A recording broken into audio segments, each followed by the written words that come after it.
To the City Council work session for September 26th. We're going to go ahead and get the work session started with a discussion of the fiscal year 2022 and 2023 budget. Mayor and Kim, or Mayor? My partner in crime disappeared on me, didn't she? Yeah, that's not a good sign. No, it's not a good sign. So, thank you for entertaining us tonight with all the information on the budget. So, obviously, we've been holding these budget meetings since the staff started working on the budget in May. We've been holding budget meetings with the council, 2 members at a time. We've also had the previous 3 months, we've done work sessions related to the budget and talked about different things, capital improvements, personnel, so infrastructure, utilities, general government. We've tried to cover everything we could with the council members. Budget books, I think y'all got those on Tuesday. They were put in your office to pick up. But the budget highlights, we're just going to go through that, which is the first page. Infrastructure, of course, and growth, as y'all know, continue to be a primary focus for the budget and for us as a city. Right now, we have $43 million in utility investments, $1 million in resurfacing and drainage, $1 million in traffic improvement projects, public safety, we have new police officers, new vehicles, public works, we have new trash trucks, a new street crew, a right-of-way inspector. Obviously, as you know, we've got a lot going on in our right-of-way, so we have a right-of-way supervisor, and then we'll also hire another inspector and additional sanitation employees, sanitation hoppers. Part of what we do, too, is, of course, protecting our natural environment and expanding our parks. So we have $4 million in park investments, $1 million in investments in new quality of life projects, which include the K1 Center renovation, the courtyard in downtown Fairhope, and sidewalks. The personnel costs continue to increase. Pretty much trending, you can see that our personnel costs increase about $2 million a year. This past year, it was just a little over $3 million, and that includes the 5% pay increase that was done July, I believe, of this year. So it's a little over $3 million this year that you'll see personnel cost increase. That does include 37 new positions between utilities and general government. Merit increases set at 2%, which will be performance-based. And also, in March of this year, we'll have some good benchmarks, hopefully, for the Symbol Healthcare Clinic for the employees that will let us know how much we're saving in insurance costs with the Symbol Health Clinic. The next page is just a total budget by fund. You can see general fund, sanitation, gas, electric, everything broken down there and what those look like. So our total budget is $129 million, right at $130 million, because it's $129,999,208. Again, the next slide will be a budget comparison by fund. You can see, and Kim, you might want to jump in on this one. You can see the comparison from FY22 to FY23 on the percentage of change. Sanitation fund, that fund, obviously we have several new trash trucks there. Will be part of that, new employees. But sanitation is a fund that Kim broke out, I guess, last year in sanitation, so you can see that increase. The electric department fund, obviously we're still in the, substations. We still have project going on there, completing that, and also the 46 kV line. Of course, water and sewer, we all know what's going on there with that increase. So you can see where those increases are, and you can typically trend those by knowing, what's going on in the day-to-day operations. One question that y'all might have is the Municipal Capital Improvement Fund, which I did too. Kim explained to me that's where we put the Church Street infrastructure project, correct? Come on up. Yes. So what was considered part of the streets and the drainage portion of that project, we were able to utilize the Municipal Capital Improvements Fund for that amount. And then this year, that's just recognized revenue that will build that fund back up. I have a question real quick on, when you talk about the church, that's on Church Street. Mm-hmm. That's for everything that we ran into, the issue we ran into that we decided to fix while we're down there. That project was paid for in different aspects. Gas, if we ran into it and it was a gas line, they found some old gas lines that wasn't part of the original specs, then we would actually pay that through gas. If it was a water or sewer line issue, the drainage in the street part of the project, I think, stayed on budget, which is in here. And so that's what we paid out of this fund, and in capital or impact fees that paid for the general fund, what is streets and the drainage portion of the project. Okay. Anybody have any other questions on that? Okay, so on the general fund revenues, which is the next slide, you can see that we generate most of our general fund revenues from ad valorem tax, local taxes, and then license and permits. And that's just broken down there in that pie chart, so you can see where we get our revenue sources from.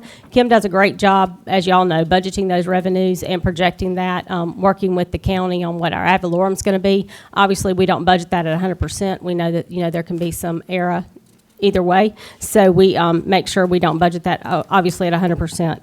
And then the next slide is the budgeted expenses by function of government, and you can see that general government is at 25%, public safety at 26%, public works at 18%, culture and recreation at 21%. So we've got a nice even, especially with general government and with public safety and public works. Those are the three largest areas that we take care of, which is what government's supposed to do: public safety and streets and roads and sanitation, the kind of things that we need to take care of. The next slide will be an investment in our infrastructure. Starting to talk about that, we started with recreation. As you can see, this year we have Founders Park competition track that's slated and in the budget. That is including we have 1.2 million budgeted. We have an engineer's estimate of that of 1.8. The 1.2 is in the budget for the city, but single tax and Baldwin County Board of Education both have contributed to that project. Fairhope single tax at $400,000, Baldwin County Board of Education at $250,000. We also have the Founders Park restrooms, which have already been bid. Y'all awarded that last council agenda. The new baseball fields and restroom facility at Valana. Again, you awarded that restroom facility last council meeting. We have the LED lighting of the Fairhope High School baseball field. We are continuing to do a field every year. We did Fairhope High School softball field out at Founders this past year. Electrical upgrades at the Fairhope docks, which that's on your agenda tonight, so that came in a little bit lower. And then the North Triangle Nature Park, that's 1.09, and that's a Go Mesa grant. And then, of course, we have the pickleball courts at Quail Creek, which will be paid for with impact fees. We were trying to be very considerate of not putting those numbers on there for Councilman Burrell, so people could not see specifically what we had budgeted. So they won't make their bid right at that dollar limit. I'm sorry, put $1? That's right, we'll do that. Again, investment in infrastructure, you can see streets, there's streets resurfacing for $533,000. Rebuild Alabama is $130,000 of that. State gas tax at $93,000, and then impact fees. Drainage improvements, we're using impact fees for that, and also $350,000. Gayfer Greeno turn lanes, that's an MPO grant. The Bratz Hub Transit Shelter is another grant. The Clock Corner improvements, the roundabout at 104 in section, and ADA compliance projects. In the next slide, again, we'll start breaking down to departments. The Civic Center, Nick Center, and Museum, that's building improvements, and those improvements are anything from replacing flooring, painting, renovation of restrooms, and then ADA compliant projects, then resurfacing the parking lots at a couple of facilities, and then, of course, roof repairs, which we all know, and I think you've got supporting documentation in your budget book for the Civic Center, which we talked about that being about $1 million. Until we decide what we're going to do with this facility, we got with Mr. Johnson, and we pulled that down to about $300,000. So we're going to see if we can't put a Band-Aid on that until we decide the longevity of this building. The other thing for Quail Creek Golf Course, we have drainage and course improvements for $119,000, and then restroom renovations there as well. And some of that restroom is also going to be insurance money. I believe, if I'm not mistaken, there is an electric panel there and a transformer, I think, that has to be replaced. And so some of that project will be reimbursable by insurance. Gas department, you will see system upgrades, County Road 1 system improvements, engineering for the cast iron or leak-prone pipe replacement, and the facility upgrades and improvements, and that's $2 million. With the electric department, we have the substation upgrades that continue, the 44 kV loop for the redundancy of our system, downtown underground service, AMI, our automated metering infrastructure, facility upgrades and improvements for $6.5 million. And then we have water. You'll see main upgrades, water distribution system main replacement, SCADA upgrades, water tank maintenance, water plant and well upgrades, and then facility upgrades and improvements, and that's $14 million. And then the wastewater department, we have force main upgrades, SCADA upgrades again, sewer lift station upgrades, including putting generators on lift stations, repair and upgrades to the wastewater treatment plant, and facility upgrades and improvements. We also have $10.9 million, which you will approve tonight on the agenda. So that's $20 million in improvements. And then we have in general government, we have $407,000 for vehicles, new computer servers, new website design and implementation. The police department, you've got vehicles with the police equipment, the speed trailer. You've got vehicles and generators for the fire department. And then in recreation, you have new fitness equipment, you have vehicles for $87,000. In the street department, you have a 3-wheeled sweeper, the Mower Max Boom, concrete mixer truck, barricades, vehicles, and mowers for $854,000. You have the library with a $250,000 contribution towards the second floor renovations. And then in the gas department, you've got a mini excavator, plow combo, vehicles, trailer, and other equipment for $479,000. And the electric department coming in right at $498,000. I think they were in the race. Bucket trucks, vehicles, skid steer, line locator, trailers, and equipment. And then we have continue the investment in capital equipment. You've got the water department for $236,000 with vehicles, fusing machine, forklift, ground penetrating radar locator, and then trailers and equipment. Wastewater with $422,000 with vehicles, a mini excavator, track fusion machine, portable generators, and then sanitation is $923,000 with 3 automated garbage trucks and a 20 cubic yard packer truck. All these fancy names for vehicles. And then under community appropriations, this is not something that we have put out before, but I wanted to make sure that people knew that we did this by supporting community partners and other people in the community. We have $875,000 to the library, $150,000 to the Haven, $57,000 to the Rotary Youth Club, and $200,000 to various community partners, including the Eastern Shore Arts Center, Chamber of Commerce, the Downtown Business Association, Ecumenical Ministries, and Baldwin County EDA. I will remind you that we do have to have contracts with these groups, that they have to have a benefit to the city, so we do have those contracts as well. The other thing we have is personnel. There are 37 new positions, and that is included in this budget. It is a balanced budget, and they are already included. But it's 7 new police positions, including patrol, beach, communications, 9 new public works positions, a street crew, right-of-way inspector, and mowers. 2 new employees in sanitation, which will be sanitation hoppers, and 10 new positions in water and wastewater, including an administrative position. 5 seasonal or intern positions, and then also includes several reclassifications from part-time to full-time or promotions. You can see most of the personnel costs are in departments that we know have been, we have talked about, needing additional crews, so that's where the bulk of those employees are made up at. So Kim and I are here to answer any questions. All right, council, before we start asking questions, I just wanted to point out a couple of things. We did mention in this budget highlight that we've got $43 million just in utility investments. And right now, per the budget, between cash reserves and grants and Restore Act money, looks like we're going to be able to fund that $43 million in improvements and investments just with a $15 million line of credit as the initial game plan. That's all we've got in the budget. So I know we've had some conversation about, the long-term financing and what kind of money we're going to spend over the next couple of years, because we do have a lot of major infrastructure projects. But just wanted to say we are in a pretty good position at the moment from a cash flow perspective, and thank you, Kim, for working hard to present that. And another thing, when you're talking about personnel, I know we had a conversation earlier. You've got 7 new positions in the police department. I think there's also some promotions and upgrades. But if you looked at the information on tab 5 behind the police department, for example, it'll show you the net number of officers. There are SRO officers were hired in 2019. I think that totals 6. But outside of the SRO, there have been about 4 new hires or 4 new positions created since 2017. So just wanted to point some of that out. But council, do y'all have some questions for Mayor, for Kim? or Council department President, heads. you- Yes, sir, please. And also, I do want to make a comment about the line of credit, and that is that, we're not going to go out and borrow $15 million day one. That's just a line of credit that we can tap Correct. into as necessary.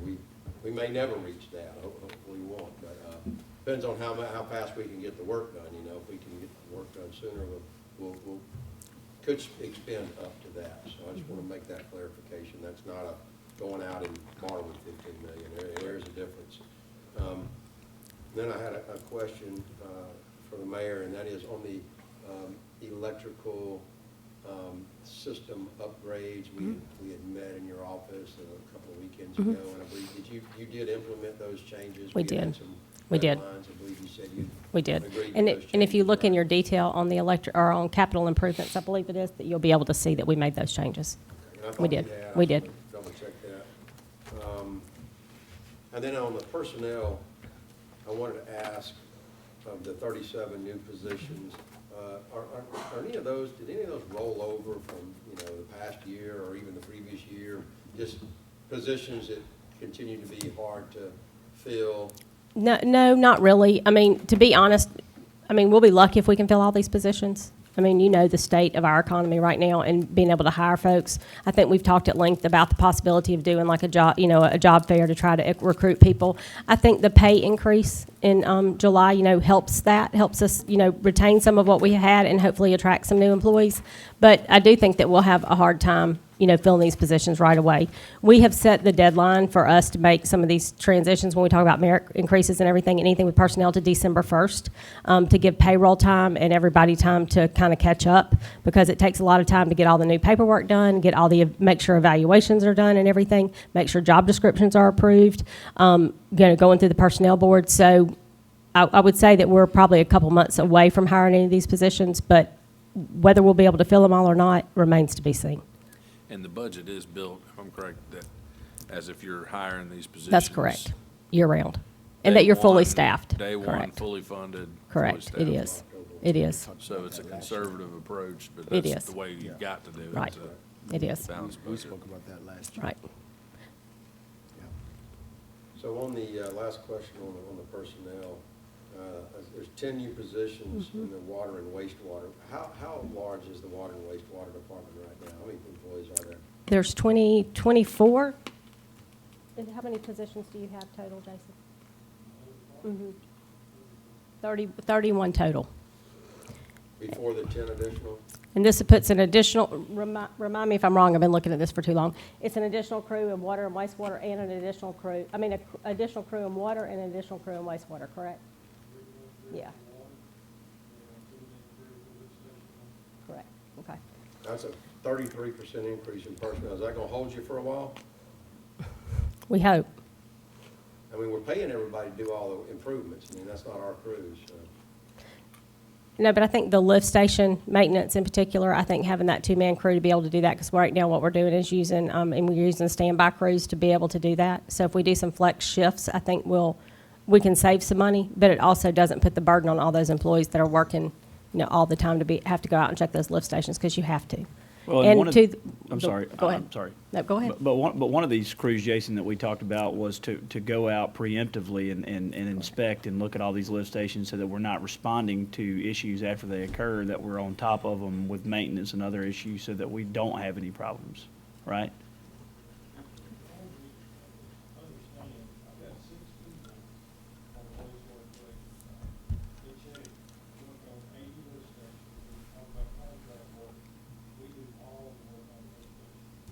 Pumps.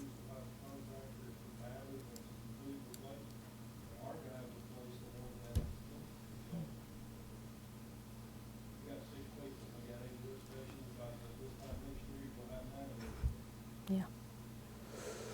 So what you're saying, you think you need more workers to get this job done? That's what I'm hearing. I'm not- That's why they're in the Well, about budget. 10. That's right. That's why they're in the budget. Right, Yeah. okay. That's all, I'm just making clear. what Correct. Whenever I see it, understand it. I'm going to question it because it's a 33% increase in your department in 1 year. Not 10 years, 1 year. It's a lot. I would love to be able to, and I probably should have pulled their time for you to see. These guys are working pretty much 7 days a week. There's a lot of them that are. And granted, we're paying for it. If you look at their overtime, you'll see that we're paying for it. So we hope this will level out some overtime, but it's not really fair to those employees to work the amount of hours that they're working. Yeah. I got a question, Mayor, if I may. Sure. Of course, yeah, go ahead. This is open conversation with the. You know, I think we talked a little bit about efficiency. You know, I know Fairhope is growing. It was a township. Now we're a small city, but it's steady extrapolating. That's right. As we continue to progress, can we not also progress in technology as far as our workers are concerned? It doesn't mean they're lazy because they have things to make them more efficient. No, I agree. Do we have anything in the budget for efficiency as far as technology for our workers? I think some of that, what you see, will be on SCADA. We'll be getting the wastewater, in lift stations set up on SCADA, so we can see those outages. They don't have to go chase something. That's- They can see them, so that will make us more efficient. I think that I was just in a meeting with the gas department as we're doing this leak-prone pipe replacement. Part of that is doing GIS and putting monitoring on those things. So we will get more efficient. The same thing's happening in electric, making sure the SCADA and everything is up to date on all the substations and everything, so we don't have to go chase these outages, so it makes us more efficient. One thing that is my goal in the next several years is to be able to have a utility outage center as we get all the monitoring set up on them, that you actually have a room with monitors in it. You can monitor all that, and you have people who are trained to answer the phones for customer service, because after hours right now they're going to dispatch, which puts a burden on the police department. They don't always know the right questions to answer. I mean, God forbid we have a gas leak and somebody doesn't know about that because it goes to the wrong channels. But those are all things that we're working towards. This is just one of the first and second step in getting there. Yeah.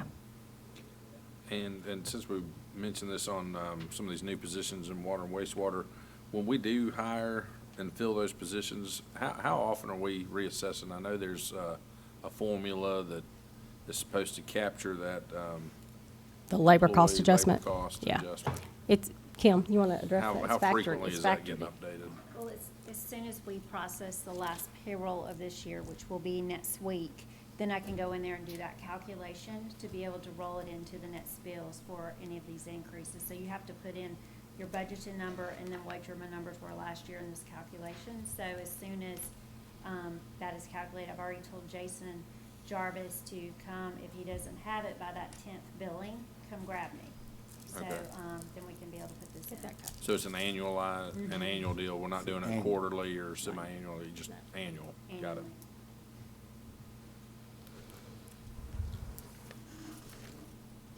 So even if you don't hire all those 10 people, that goes into the LCCA, and, Well, that would be for next year.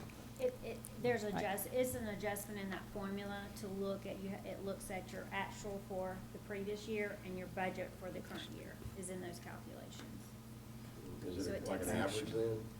I think so. I need to go back in there and dig into it. Because if you don't factor in what you're hiring, you're just falling further behind That's right. every year. Yes. And I don't want to get ahead either, though, they don't Right. want to No. overcollect. Right. But you don't want to undercollect. I think it needs to be A balance. Kind of a balance. hybrid or. Yes, it's That's in what we're that doing. formula that you grab the total cost from previous year and then you put the budget in for your coming year in that calculation. Okay. So it's a formula we just drop in the numbers in. And that formula is working for us. Yes, that formula has been in place, I know, way before I was here. I can know, go but back I'm and gonna look ask at my this. question again. Does it So need to be you ran revisited? from my question. So is that formula working for us? I think that, we revisited that in 2018 with the cost of services study, and I think that's all been factored in to this point. I do plan on next year budgeting for another cost of service study because you typically do those every 3 to 5 years. We're kind of on the back end of that. But we will do another cost of service study to make sure we're Yes. staying competitive with our rates and, making sure we're covering our costs. Because I keep asking about that Yeah. cost of study, Yeah. the rate Yeah. study. I mean, Yeah. if that's, to me, in my opinion, on record, that seems not to be working for us. That rate thing, in my opinion. So if we could do that rate study, I think we'll be better off. Yeah, and just looking at it, as just before I was here, a consultant set up that spreadsheet. So Yeah, I know. it's, I get it. Yeah. Well, what I've seen, Councilman Martin, was, I think there were some period of time some years ago where that formula wasn't getting used. That's correct. So I got And you. it was swept under the rug because That's correct. somebody didn't like it. That's correct. I got you. So we're They didn't behind. want to put the calculations in, so they put us behind the 8 ball by not enforcing the ordinance. That makes If sense. you want the honest truth, that's what That happened. makes sense. I didn't know. Nobody in this administration, Yeah. I didn't know. nobody in the utility department. No. matter of fact. And we've met with Councilman Burrell and kind of looked over all that. At one point, probably earlier this year, I believe, we sat down, and the folks from Jackson Thornton were here, and we looked at specifically like electric rates, but, I mean, we've looked at those across the board. And what I had said at the time, so, I will question new employees, and at the time, you'll remember this, that my concern, Kevin, you go way back, my concern wasn't that we could use that labor cost adjustment factor to just do whatever we wanted, and that was the caution, was to not Right, get, overinflate. too big, too quick. Right. Because it's too easy to do that. Right. Under that formula. Okay. Because you could say those costs are covered, so you have to be judicious when you use that. Right, you want to be efficiently You adding wanna be people efficient, you wanna because be it's going to increase considerate everybody's, of our cost of services. yeah, it's going to increase everybody's bill. Correct. Based on what we're adding, so we Right. want to And be, it's real easy to do that, just say, Right. I'll just throw it in the labor cost adjustment factor. right. I get You that. gotta be You careful gotta be not to cautious. abuse it. Yeah, Absolutely. yeah, you gotta be careful not to abuse it, but I think it has its place as we continue to grow. That's the first statement I Absolutely, made. yeah. Oh, it has its So, place, no so that's doubt. what I'm You saying. don't wanna ignore So it. Well, yeah, You exactly. gotta have a balance. That's Gotta right. be fair. And I agree with that. Yeah. And again, I know that personnel, continues to increase. Unfortunately, we're growing, and we need the folks. But I do think the numbers for personnel are reflected in the departments that need the growth. So I don't, that's something that I feel pretty confident about, that we have vetted these positions. I'm not saying there could be some room for improvement that, we'll continue to work on, but I really think these are departments that really could use the help. Let me ask you one more question, if I may. Yeah, no, keep asking. When you talk about additional street crews, if you talk about sanitation crews, or if you talk about trash collection, are we gonna have the equipment to support those crews in time? Because, we'll order a garbage truck, we won't get it for a year. Well, and these are sanitation hoppers, so it's the people who are working on the back of the truck. We have a hard time keeping those folks, to be honest. And so what you do is you end up pulling some higher paid employees to put on the back of garbage trucks. So our hope is that we can keep a good rotation and that we will be able to keep a full staff of sanitation hoppers is the plan for that, because I think in the long run it would save us money. The other thing is like the streets crew in Public Works. Y'all have probably driven around and seen all the street cuts, sidewalks, broken sidewalks. I mean, we always throw this number around. It's probably close to this number, probably not exact, but there's like 900 work orders in for potholes and sidewalk repair and asphalt cuts. They just can't keep up. I mean, it's going to be almost like an asphalt crew who can go around and do some of these repairs. We have talked this year extensively with the utilities about when they are doing projects that require utility cuts, that needs to be part of their contract. For the utilities to absorb that cost, because when we did all the gas work, and not blaming Jeremy because he wasn't there, but when we did all the gas work, there was a lot of street cuts, and now we're having to go back and replace all those. And then with all the rain we've had, the rock washes out. Kevin can attest to it. There's one on Edel, so he probably drives over it every day. So there are. That one last. Yeah, that's right. You ain't gotta worry about mine, I fixed my own. Yeah, he did. He fixed his own. But I know how to do it. that's what the street crew will be for. And again, the mowers, a mowing crew, adding a couple people to mow. I also added some seasonal employees. One thing that I hate to see, and Jamie knows this because I've griped about it, I hate to see Roundup sprayed around stop signs. So we've hired some seasonal employees in recreation and in Public Works to be able to just do nothing but weed eat around signs. But it's a good opportunity for us to hire like a high school student who might want to be able to expose them to, careers in the city. The same thing with the intern positions. That's going to be intern in police department and also in a graphics design intern. But it's in utilities. Riviera Utilities started a utility intern summer program. But it's a good way for us to expose high school seniors to what the city does and let them explore job opportunities if they don't want to go to college. I love that. Yeah. You know you're old-fashioned when you use weed eat as a verb. Yeah. Sorry. It is. So, yes. But, again, I feel really good about the positions that we're hiring, and hopefully we'll be able to fill them, and they're, much needed. Very good. All right, council, what other questions regarding the budget? Either personnel or just expenses, capital purchases, capital projects? One thing I think Kim's been really proud of, and I want to share this because she did a spreadsheet on it. Kim and Islin have worked really hard, but Kim did this little spreadsheet. So transferred to capital projects fund, last year we budgeted $976,000 to transfer into capital projects.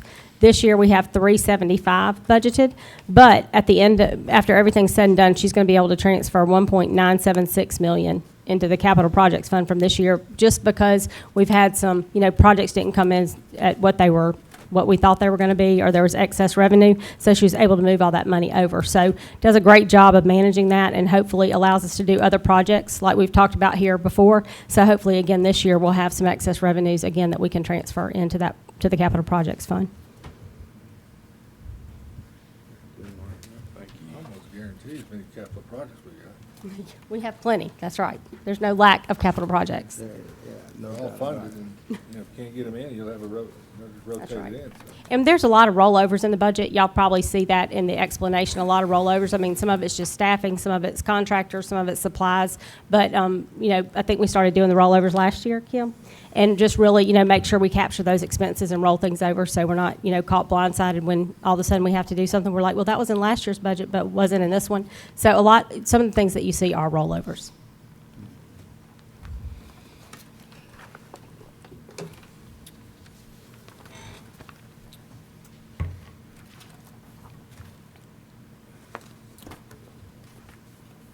Anything else? I'm sure there's some additional questions. Sure, there's some more. We'll give everybody a few minutes to review.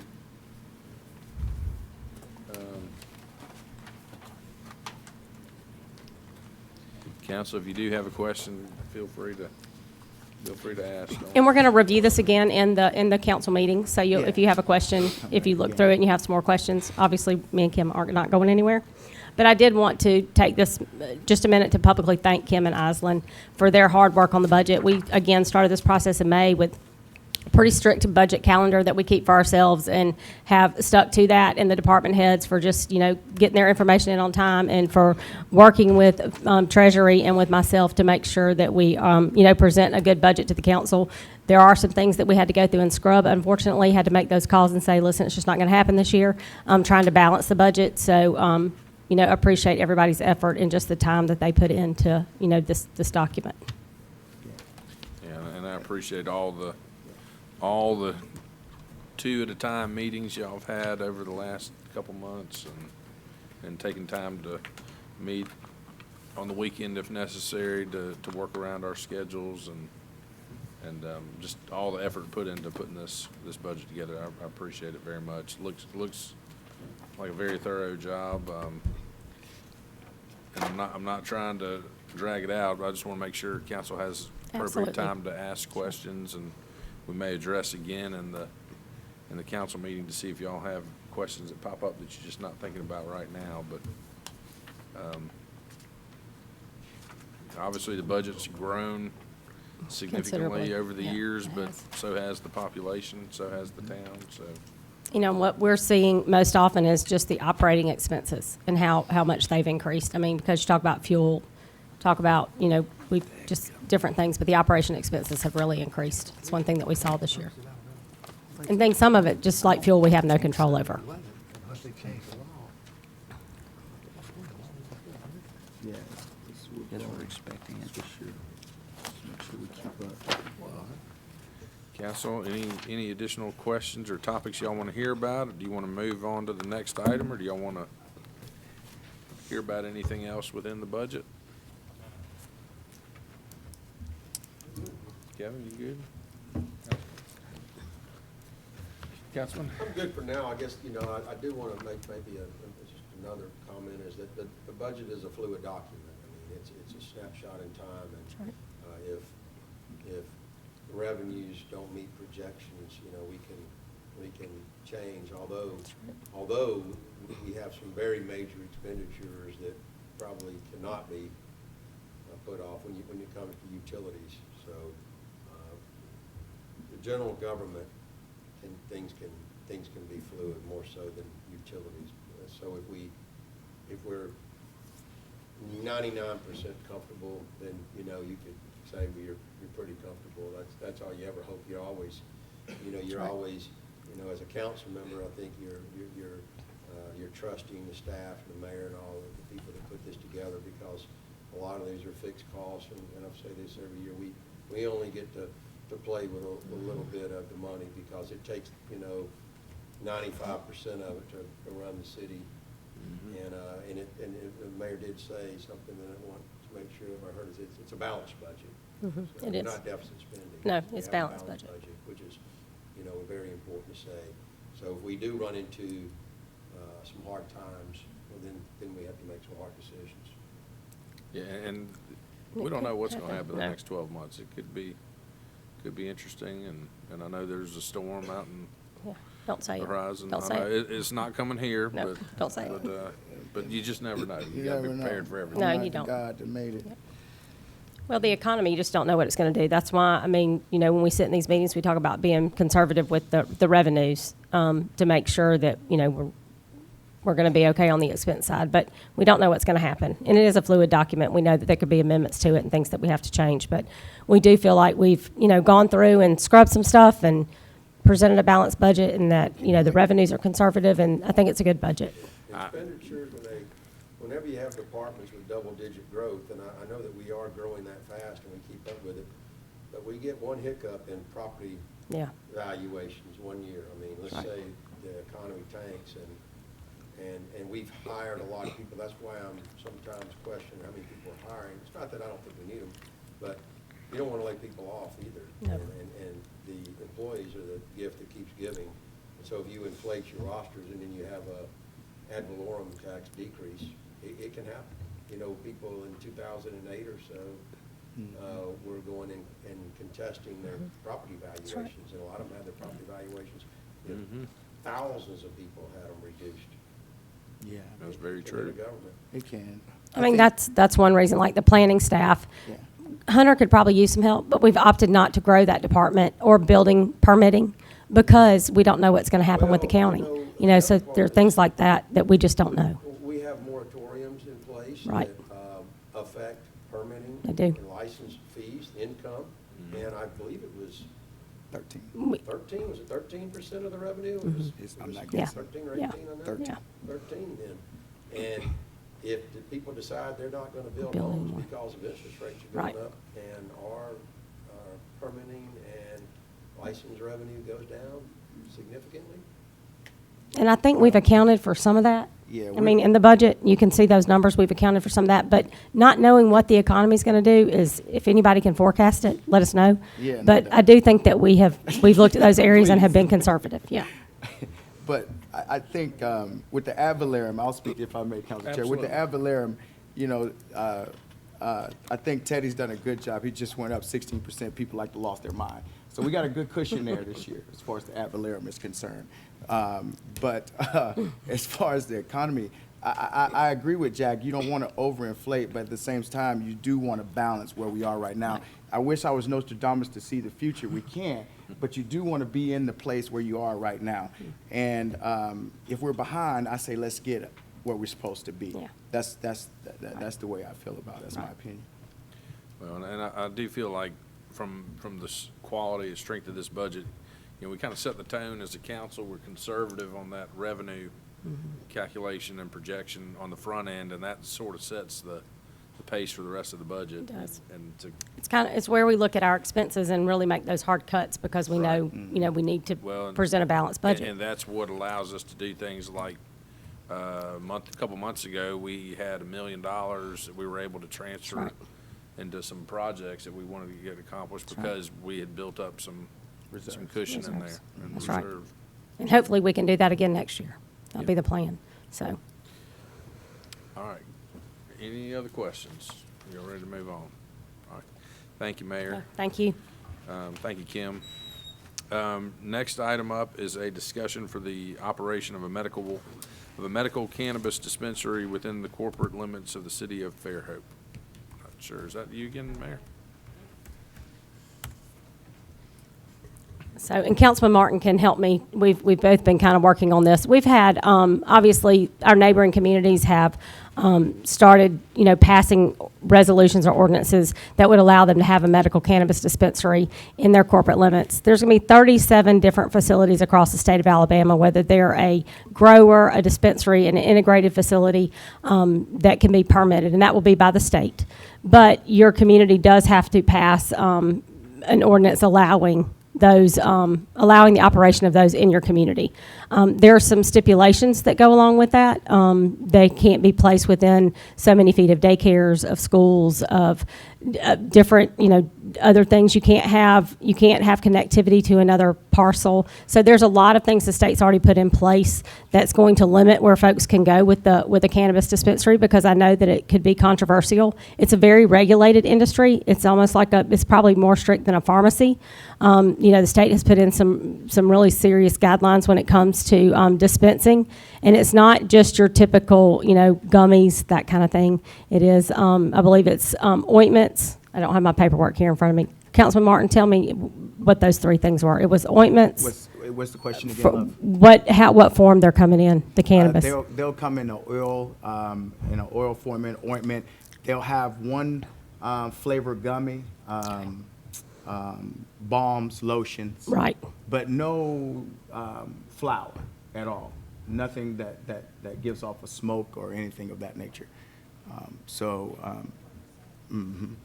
think also in your council packet, you have a map that was currently done. We can restrict it even more, but this is what was put in by the state. So, and again, we have been working with the league. The Alabama League of Municipalities has been putting out some really good information on the dispensary and the legal aspects of it. So I think you also have that in your packet to give you some question and answer on employment issues, regulations, and everything by the league that's in your packet as well. The city will. Can anybody open that item in their MacBook? Need a copy of it? No. Kevin can.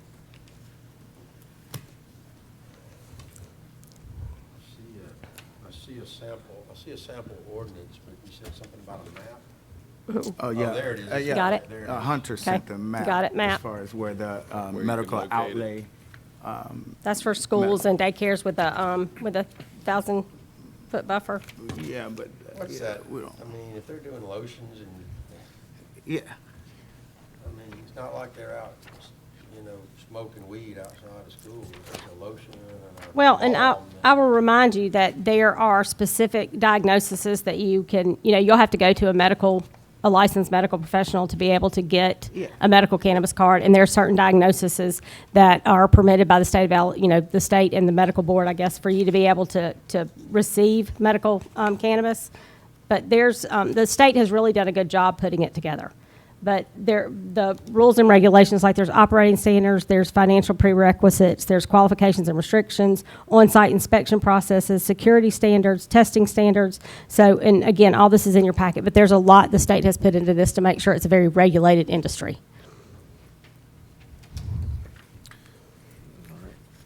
So I know some other municipalities have already They have. taken action on this. They So have. Yeah. what's the next step for us? If, council, what are your feelings? Councilman Martin, I know you participated on some calls on this. Yes. I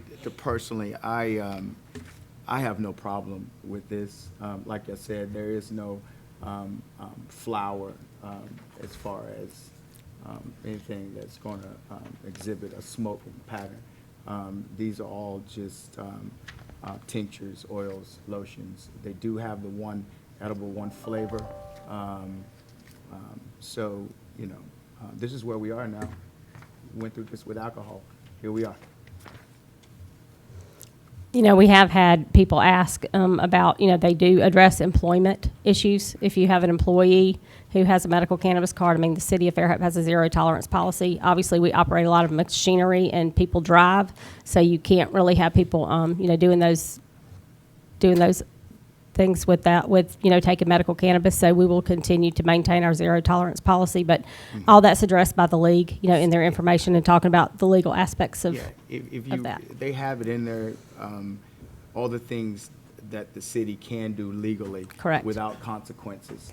And the questions you ask, as far as, say, workers' comp is what we would be concerned about. Right. And long-term health payments. We do not allow that. We will write our policies as such, so no one could play that game. So the state has done, I'm just going. They have. So They've done I'm a not good just job. making we're not just doing something here. This is something that a lot of people smarter than me have thought about. And this has been around the horn. This is not new. This has been in play for many moons here.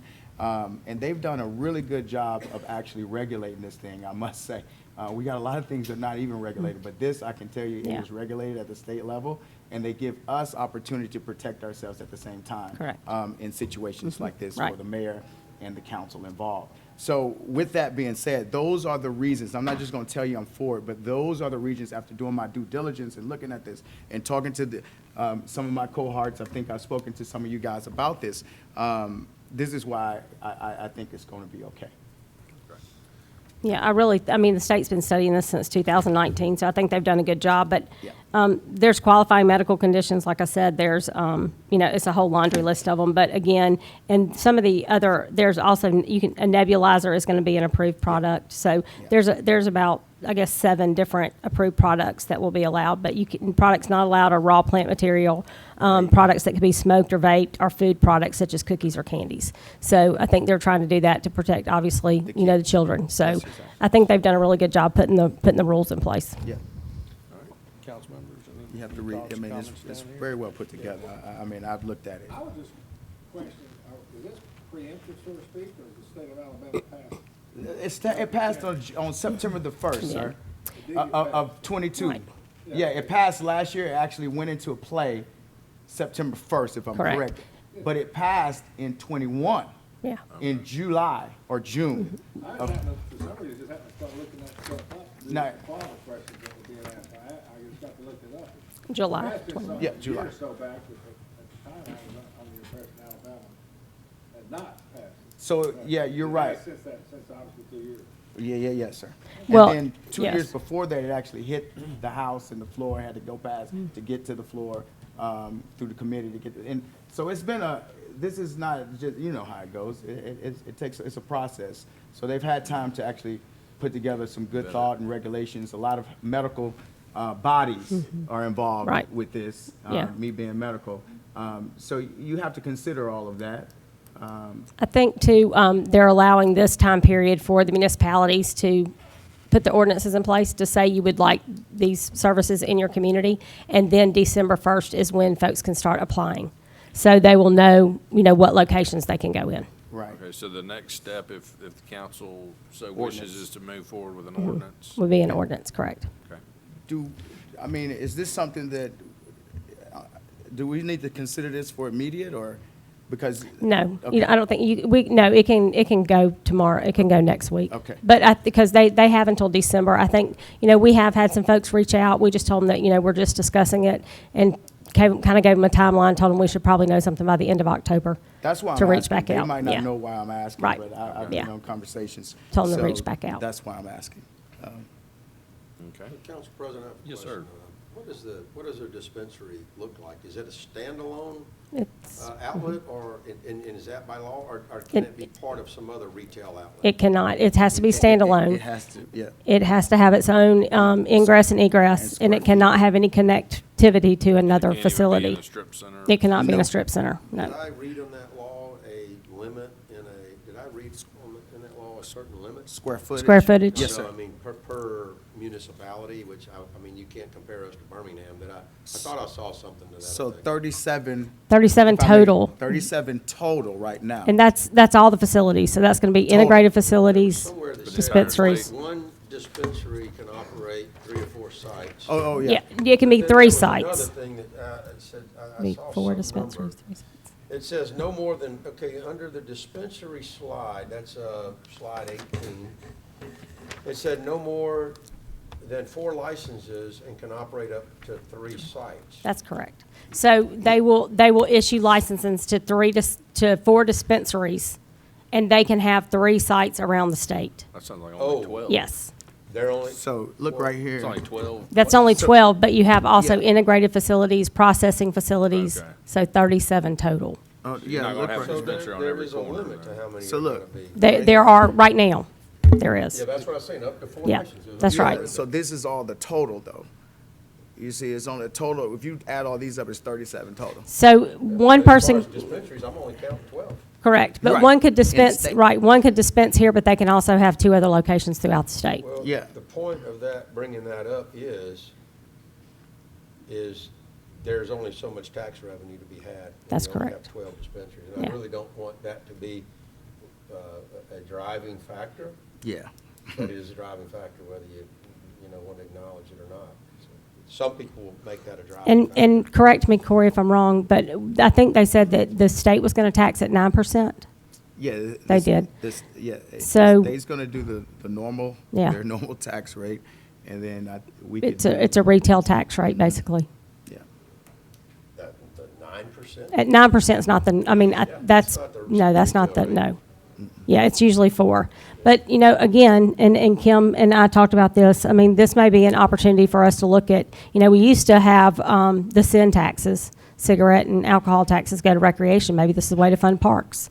I mean, there's something that you can look at, if you want to do some additional Yeah, tax revenue from it. And I wanted to tell Jackie one thing. This requires a permit as well, and we set the price for that permit. You know what I'm Yeah. saying? And I know that's not a whole lot of money, but if they continue, eventually, as time goes on, this number of 37, because if you look at other municipalities, there's, one of them had 200. I mean, I Yeah. know that's a lot, but I'm I just saying. don't know, that Yeah. will happen in the state of Alabama, I'm but, talking to the state, If we agree to pass an ordinance, you have to write that ordinance like we did and I think we got it right. Yeah. 10 years ago was on the so-called tattoo. tattoo Mhm. parlor ordinance. Right. It had, other items Right. in there, but we didn't hurt anybody's business. We don't have tattoo parlors on every corner in Fairhope as people thought we would have, and the ones we have, you don't even know about. That's why Right. they're good. Right. So for something like this, I would ask the council, do you want to consider location? As far as what they're dispensing, Gotta consider it seems pretty very- benign. it is very to me. regulated, It's, too. Yeah. It seems very benign, but, I don't know that do you want that in downtown? I don't Fairhope? think you want Lights that in the flashing and, CBD. You know, I mean, weed Yeah. symbols in the window either. I'm conjuring up, I don't want to be an alarmist, but I'm conjuring up that picture. Yeah. And say, do you want to, if you write that legislation, do you want that to be, it's got to be Yeah, done right? Well, yeah. it'd be really hard for it to be in the CBD though, because. If you look at the- Of it can't be, You can't get 1,000 CBD in the feet. CBD? No. you Go can't ahead. connect to anybody, I mean, there's Yeah. very few Yeah, there's going to standalones. be very few standalones. Not to mention, I mean, if you look at the map, and Hunter talked Yeah, about Hunter expanding sent the the map map a to little us. bit to include churches possibly, but right now it's just daycares and schools with a 100-foot buffer, a So 1,000-foot regulate buffer. where it Well, can go. well, we are. Yeah. I mean, we have. I mean, we to. can put recommendation. We additional. have to by state Yeah. in regulations. so in the medical overlay districts, Yes. maybe, So, and the medical districts. so in the state regulations, it sets the rules as far as the places that it can be. So they help us with that. Then we go to the next step. Where does it look like Right, we can put in additional. our area? What does that look Got like? to go in the usage chart. That's right. Yes, That's got to right. use this chart. So we That's look right. at that. That's exactly right. And then, and Hunter sent us some information. I don't know if you've seen it a lot, but it's a medical overlay, and it's these are the only places that it would fit That's what I'm saying. in our area. We got to talk about that because, Yeah. we can't just, Yeah, we can't have an ordinance We drawn agree. up and pass it at the next meeting if we hadn't even had this discussion. We So have. the ordinance to allow the dispensary would not have to include No, all the it local. does not. We can kind of, before we ever permit anything, we can Okay. get that Correct. done. So the applications with the state are not going to be reviewed until the beginning of December. the year. That's right. Well, just the don't end of want people- December, Oh. the end of December is when they have to apply. yeah, December. Right. Correct. They Not got the their beginning. applications in and then Right. won't even Well, start yeah, but reviewing. they have We to just get don't want their people to start applications buying in. property and thinking that they're gonna put something. But that can't somewhere happen. that they're not. Yeah, we're, that's something, I'm just gonna tell gotta you, be in that's front of something it. that we're ahead of.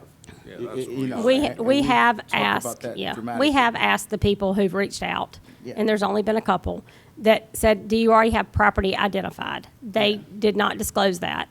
The one that I've asked that question of did have property identified. Because I told him, I said, there could be zoning regulations that we put in place. There, there's obviously rules that we might put in place. So it would benefit you, if we decide to move forward with an ordinance to allow them to go ahead and let us vet that property and make sure it's going to meet our guidelines, whether it's in the medical overlay district or it's zoned properly or whatever. But we know that, this is kind of new territory, and we know that it's going to take some time because zoning changes and stuff, but we need to, it's something we're going to have to, just be in good communication with somebody who's interested in coming to Fairhope. And we have been, Mayor, if I may, and I Yeah. think that the phone call went well, and I think that the interested party was compliant and with working with us. Yeah. And council, the map you do have, we kind of just pulled out B2 and M1 properties. And then parsed out what state says we can't have them. If there's any additions or any changes, that's kind of a first draft, just toss it up, see how we look at it. Like Mayor said, if we want to create buffers around churches or any other uses, we can as well. But certainly willing to look at that, and we could go ahead and get ahead, and if you're interested in. I want us to go on the record saying that I would not be in favor of it being allowed in the CBD.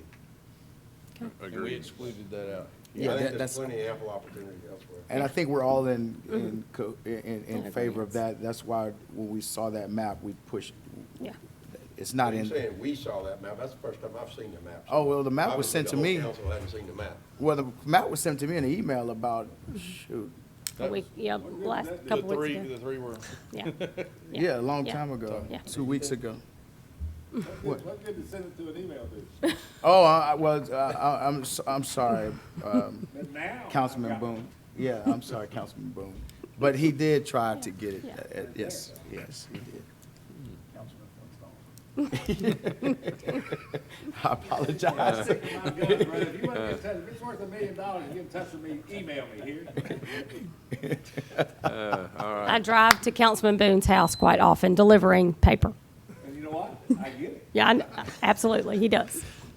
Down that street he maintains. Yes, I got it. All right, any other questions, council, or any other The only comments other on this? question I would have is there a limit on, they can think that the new product seems to be a moneymaker, I guess. I don't know if it is or isn't. Can they turn out like gas stations on every corner? Well, it sounds like there's only gonna be No. 12 in the whole state. So we've, Does the state handle that, the limits of the licensing? yeah, I can't, I won't say can't ever, but it would take a miracle Yeah. for that to happen here in Fairhope. With that tattoo parlor ordinance, one of the things I believe it says they can't be located within, and I forget the number, 1,500 feet. So by the time you miss all these keep out zones, Yeah. CBD, Yeah. you don't. Yeah, you don't have many areas, define right. Where it can possibly go. Yeah. 1,000 feet, yeah. It's 1,000 feet. Correct. From another, 1,000 feet. From another That's the state dispensary. guidelines. Yeah. We could make our own, right? Right, or 1,000 feet As long from as it's a at least- daycare or At a least school. that, right. So, Yeah. So, like I said. yeah. It's gonna give a narrow opportunity for where they For could be that, located, take yeah. a minute. Yeah, but if we do that, we also gotta be careful that we don't drive everybody to one person's property and then they got the only property in town. Right. And hold that, you've made their property Gotta be out by the airport, valuable, as opposed to someone else. Well, on that excess land at the Yeah, that's airport. right. The only well, place you you can want have- every corner, like around there? I mean, no. It's crazy. It is M1. Yeah, well, So, hey, No, who knows? I don't think that's the plan. Marcus will have the law office up for sale. He's connected to other pieces He's of property. connected, Right. Jay. All right, so it sounds like everybody's good moving forward, I guess. Does that sound right? All right. Okay, thank you. Thank you. Council, next item on the work session agenda is committee updates. Councilman Burrell. Let me think about that. I think we're at the end of the month, and I usually have all of my committee updates towards the beginning of the month. We did have a rec department, rec committee meeting.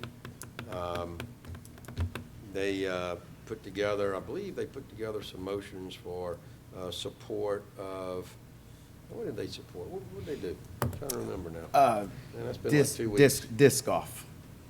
Yes, the disc golf, Yeah, so. so at that's a the- big At deal. the Colony, old Colony At property. the old Colony property, that's a big deal. Right, It's got a big so- tournament coming up. I think it's the only, we are favorable in that tournament. A lot of people come and. Yeah, so. and we also had a presentation on American with Disabilities sports and trying to attract some events, but not only attracting events, but providing opportunities for those people that are, I'm trying to think of what they call it, it's a new term, Cognitive, what you talking about? where Deficit. they're, I don't want to use the word that I'm not thinking of, but anyway, let's say a wheelchair user. Oh, okay. They had a new term, it sounded good, and so, Okay. so if you are, if you use a wheelchair for mobility, this would give you some opportunities. And they talked about basketball, they even talked about football, which I want to see that. And tennis, pickleball,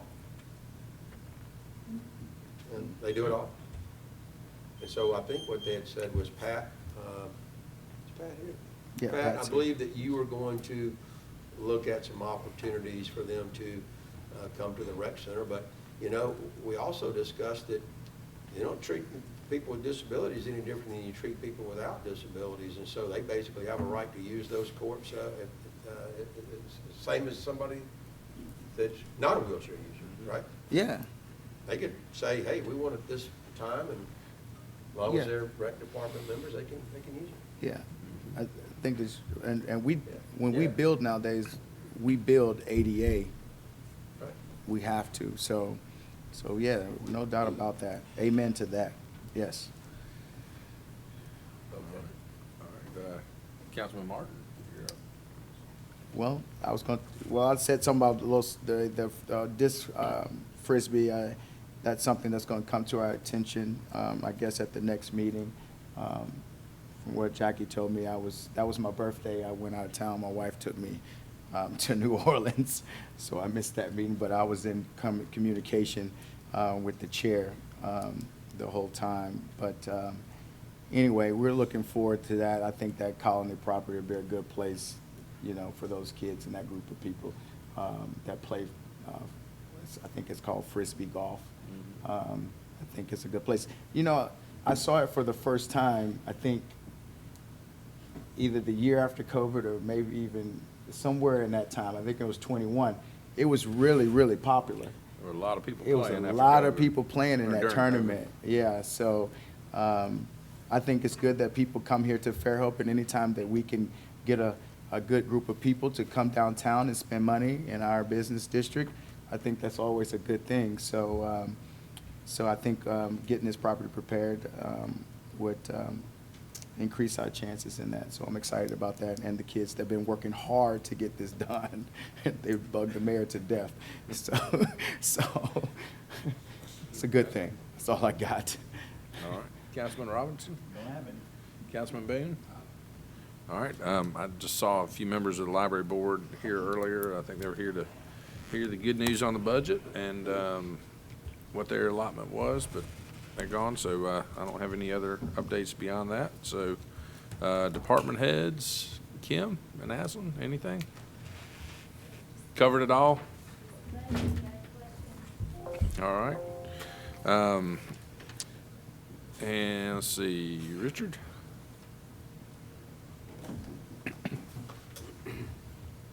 You can go ahead and address anything on the agenda too while you're here, just to make sure we cover it.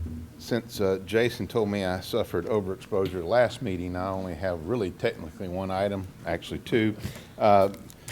Suffered. I can answer any questions about the agreement with Baldwin County Commission concerning Arts Alley. I will tell you, and I'm not trying to get overly excited, but apparently we have passed every hurdle. And Jessica thinks we may have a authorization by this time next week. So this is just catching up all the agreements with the numbers as they have come in with bids and everything else. So it's the same agreement we've executed in the past, just with all the pertinent and updated information in it.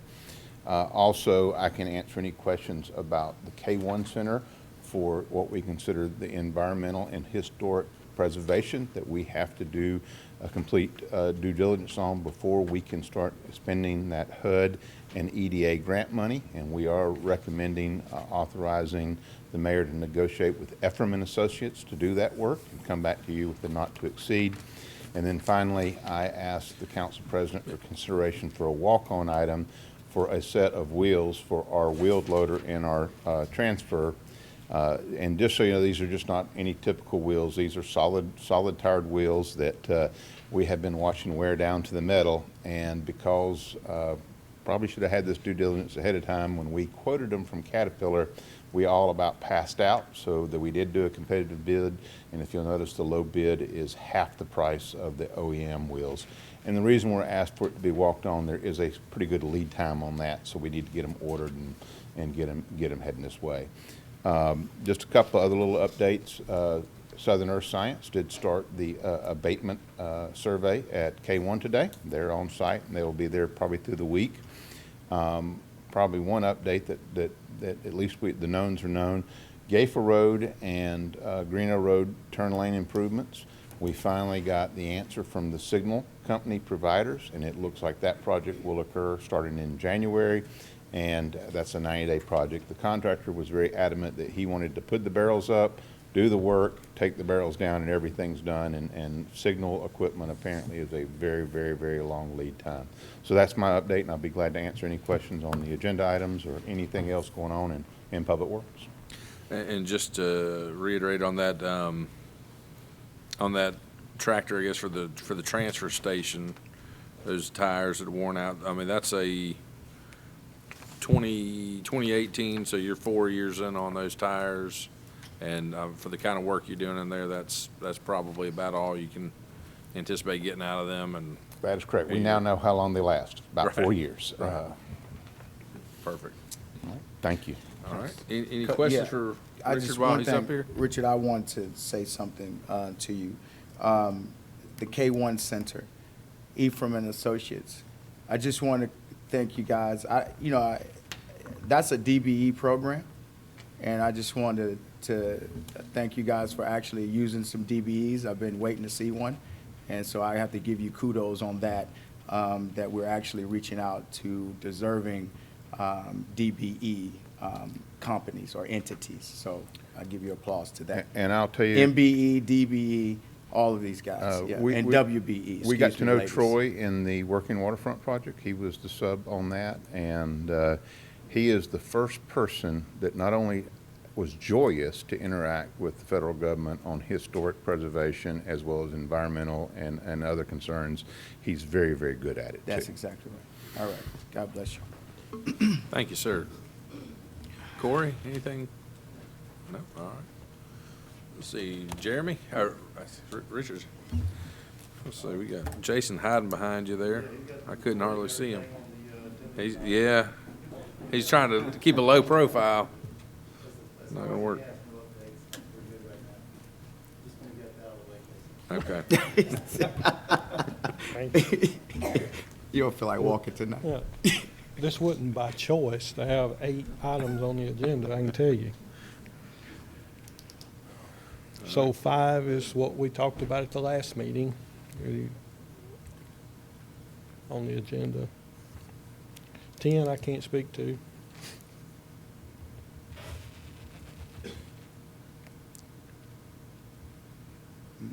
Just go on, you don't want to speak to it?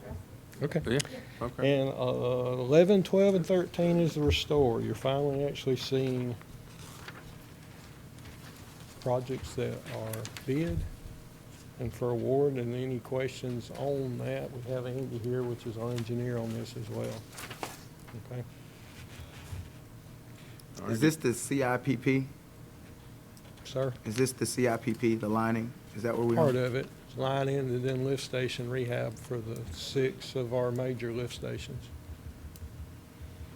And all 3 of these items are Restore Act Yes. items. And there is gonna be a plus up on the ones that, We don't technically need as much as we thought.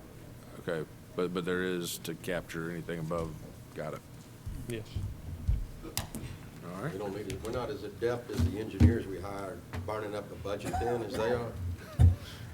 Let's find some more things to do then. Or just hire an I'm engineer. glad you found humor in that. All right. After 13, what other items do you have on here?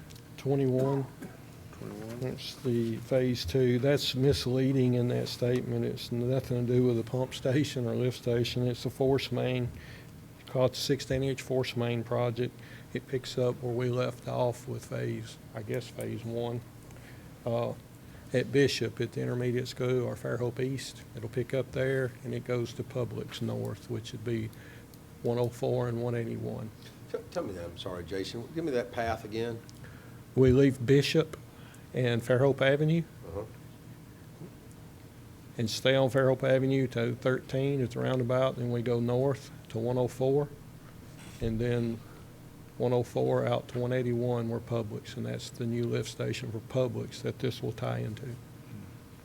Gotcha. All right, very good. And we'll also, I forget the footage, but we'll go out 13, just a little ways from 13 to meet Thompson Hall. What was that again? Let's see, 21 was, What was that last thing, Jason? I'm sorry. You said. On Fairhope Avenue, east of 13 to Thompson Hall Road. Oh, okay. And that picks up the new development out there and also allows us to take another lift station to it. So it would go there as well, or you're Yes, saying in the yes, future? as well, that's part of this contract. Okay, Okay. all right. That's what I'm asking. Okay. It's good information. so that's basically all 12 and 16-inch main? Yes, sir. Guess I'm trying to Make sure it won't have to Trying go to up figure again. out what it's tying into there, near Bishop and Fairhope East Elementary.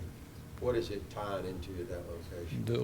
The project they are wrapping up, they had to bid on that project, so that was a Dewberry project as well, that started at Ingleside and went to the intermediate What size school. pipe is that tying into there? 16. 16.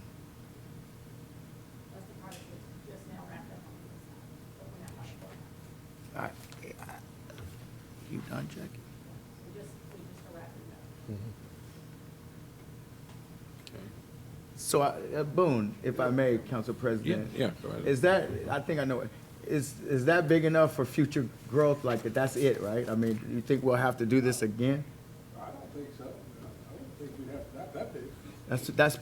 That's pretty big, right? All of these products have been labeled. for No, it's speed huge. or That's right. 15 So, years. yeah, Just depending I'm just Sir? making sure. He asked it today, I said, that's huge. Yeah, Yeah. but it's gonna have, and I haven't counted them up, but it's gonna have probably 20-something lift stations. You Pump have it to- into that sewer, line. Even if it fills it up, you want it to scour as it goes through with the pressure, so. You're right. You've got more than what you would think going as in the pressurized line. Right. Yeah, I would say a 16-inch line would be fine, Yeah. in my opinion. Maybe even, well, besides repairs, that's a perpetual line pretty much for a city, huh? Would you go up to a 24? Is there a scenario? I'm just being devil's advocate In a here. sewer force main, it would be a large lift station. Hey, speak to me like I'm a third grader, because the Yes, sir. public wants, I mean, I'm just asking here. I can't. That's a lot of poo-poo. That's a lot. But So- you think, you just did the Church Street project that's wrapping up, that's an 18-inch force main. Okay, I think So- that. But that's getting closer to the plant too now. that's to the plant, right? That's the north So it and has south to open- transmission lines are 18 inch. There's 2 lift stations that pump into that line. That 18-inch we're talking about carries wastewater from County Road 1 all the way at the end. It picks up a lot. The airport, lift station over at the airport, we call Roar and all that, east of town, comes in from that direction. All right, very good. So these will be your 2 large Yeah. And, force Corey, mains. Jimmy and I aren't offended at all that you didn't ask us our opinions on pipe size, but that's fine.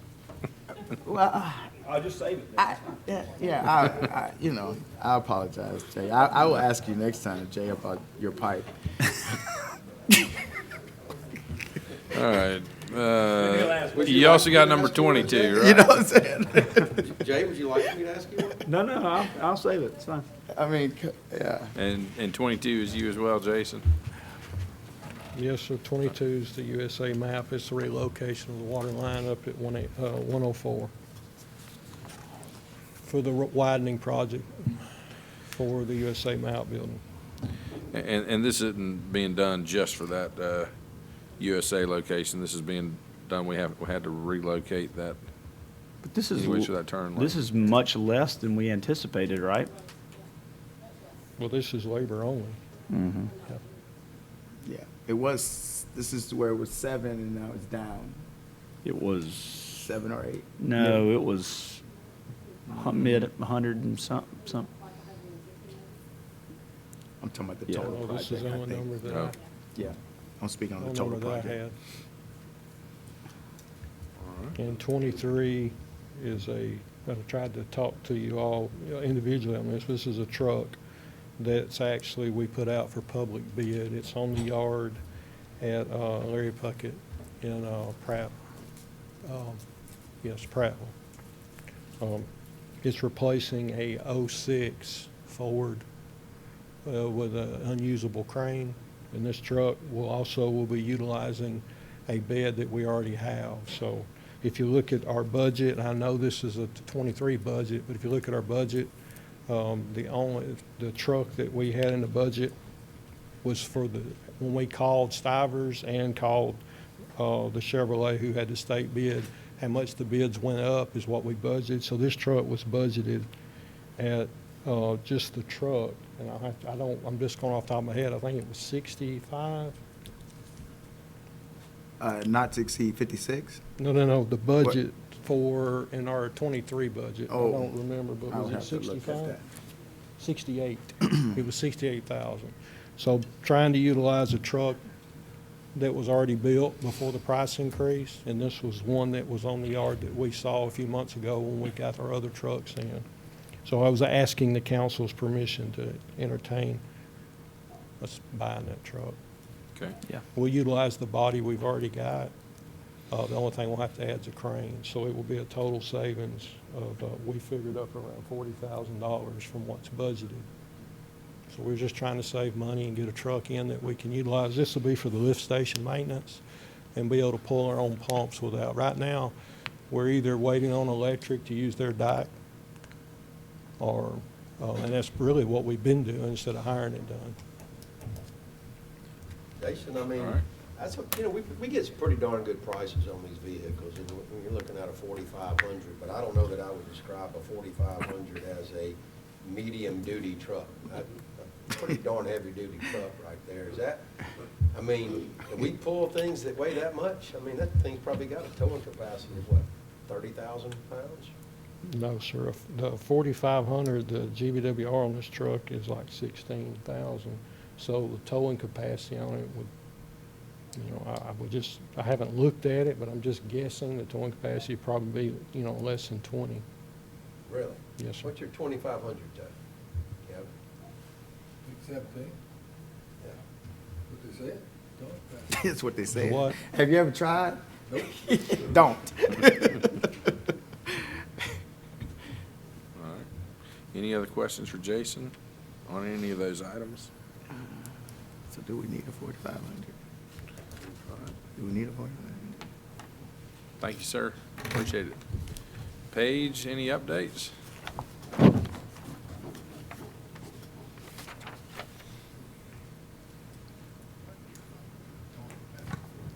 All right, I've got a few things on here. 19 is a carpet replacement at the James P. Nick Center. Again, we're playing catch-up. That is going to be used with rollover insurance claim money. So that not to exceed, it actually came in under budget there for our capital improvement for our 2022, which we did roll over to 2023 because we assumed it would be taking place in the 23 budget.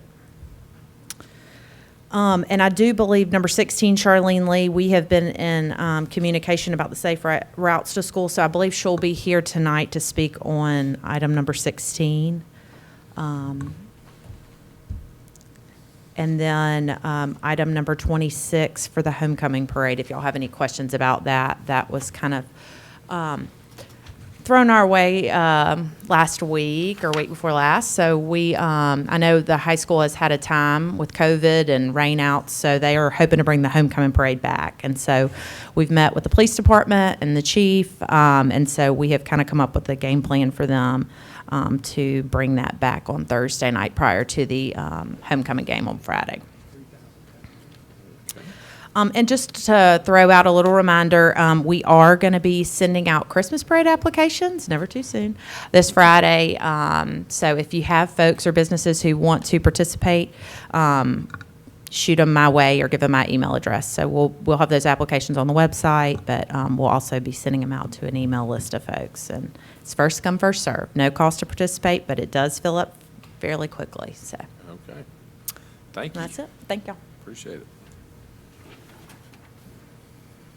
All right, let's see. Ben and Conrad? Either rock, paper, scissors? 21? All right. 21, Jason talked about 21. Yeah, Jason mentioned 21. 20. Is that? Oh, 20. 20, okay, I'm with you. So we're gonna double up on 21, yeah. All right, so, back in September, we asked Aaron to put a bid proposal out. We had 2 contractors for the Fairhope docks. This project's been going on for several years, so we at least had 2 contractors come back. And right now, we're needing, we're spread out all through the city with all the facilities and everything, so we're just trying to get some help to come in there, finish this project, and we're actually gonna be working with the contractor. So we're gonna do all the services. He's gonna be working mainly over the water. Okay. And Taurus Electric come back with the lowest bid. Okay. Council, any questions for Ben on this?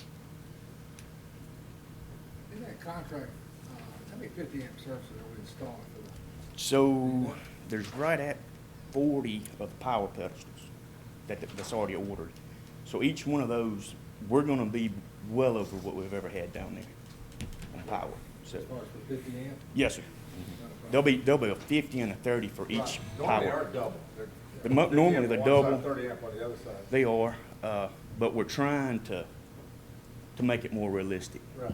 down there. I mean, that would be some big boats trying to get in those little slips to use 50 amps. So we're just trying to put money and move it to the north side too for the shrimp boats. So we're gonna do all that project under one now. And just from memory, for me, does one pedestal service 2 slips? Or It will, yes. Okay.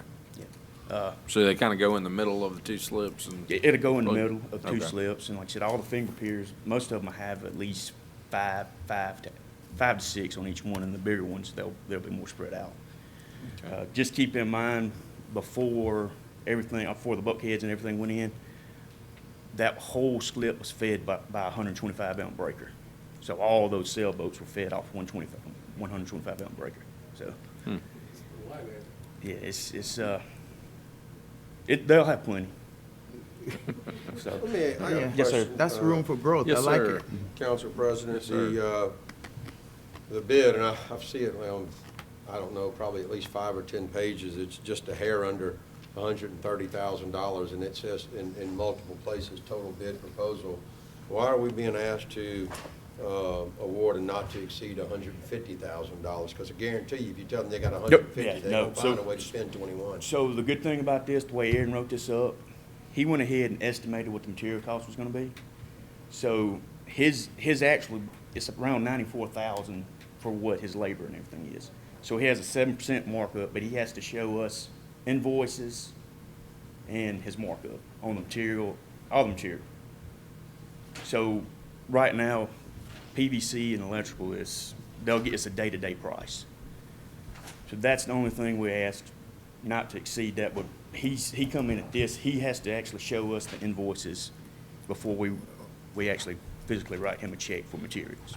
And he's So I gonna don't do a understand 7% that. markup. Not to exceed 129, how is that gonna? 150.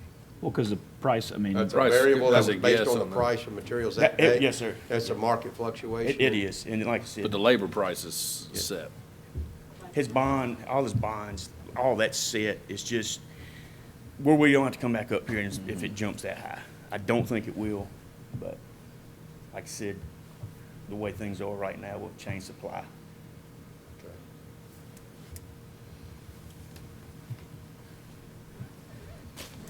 Any other questions? Where are we time-wise on that, Ben, if I may? So we have did a lot of the groundwork and a lot of the trenching and everything. So all of, 99% of the pipes in up to the finger piers. Pedestals are poured, so the contractor's gonna take it from our services. He's gonna supply pipe, wire, all over the finger piers. They'll pretty much be working on a boat up under the docks the whole time. So, you know, if it gets past, I mean, I would ask, let's wait till November. I really don't want to get it put in and a storm comes through. Because like I said, we've got several out right now, but that's totally up to Gotcha. y'all, That's whenever why I'm we can asking. start. Yeah. Very good. All right. Well, Yeah. you So- gotta look so at the the- income of every slip too that's being shut down for 2 months as well, though. That could be, you know, $10,000, $20,000, $30,000 in lost revenue per month. Right. Which he's sitting on go, you know, I would think. So we just, Go? I'd push it. Yeah. that's just totally up. That's fine. Because you know what? Something else will come up. Yeah. Well, we You're gotta right. move our crew down here. Yeah. So. And then we actually were They'll be reached down in out Marina, today. Florida, not to come back. Yeah. after next Gainesville week. actually reached out to us today, needing mutual aid, so they're anticipating it hitting them pretty hard, so. Y'all remember during Sally, Gainesville was one of the mutual aid crews that came in here, and so we, maintained a relationship with them, so they have reached out. We've been working through Electric Cities and Ben and Conrad have been working on getting a crew together to see if we can go down there and help them out. So we're kind of waiting on go at this point, getting paperwork done and, making sure we have a crew here to take care of everything, but gonna go try to help them if we can. Yeah, I'm definitely in favor of helping anybody that helped us Yeah. during Sally. God bless you. Yeah. Good to go? All right, Thank thank you, y'all. sir. Thank you, Ben. Council, we're running kind of tight on time. I'm just, and department heads, I'm sorry if we hadn't got around to you. So we're just going to run through the rest of the agenda real quick. Item number 7, are we pulling item number 7? We are. All right. Item number 7 is going to be pulled. Item number 8, let's see, that is for contract between Thomas Hospital, City of Fairhope, Mayor, would that be you? Is that for spring fever chase or for? Okay. Let's see, item number 9 is for the impact fees to be spent and reallocated, police, transportation, parks and rec, and that's in conjunction with the budget. Kim can speak to that. Got item number 14 is for AMEA to fund Baldwin County Economic Development Foundation Alliance. So, Mayor, if we got any questions on that. The next item, I'm assuming that can be Councilman Burrell or the mayor on item number 15. Right, yeah, that doesn't commit us to any funds at the current time. All right. Just We'll a get you plan. to discuss that in detail during the council I can. meeting. And then the other 2 items I had on here, 24, 25 would be Mayor and Kim on the budget. So, all right, let's take a 5-minute break and we'll come back and get the meeting started.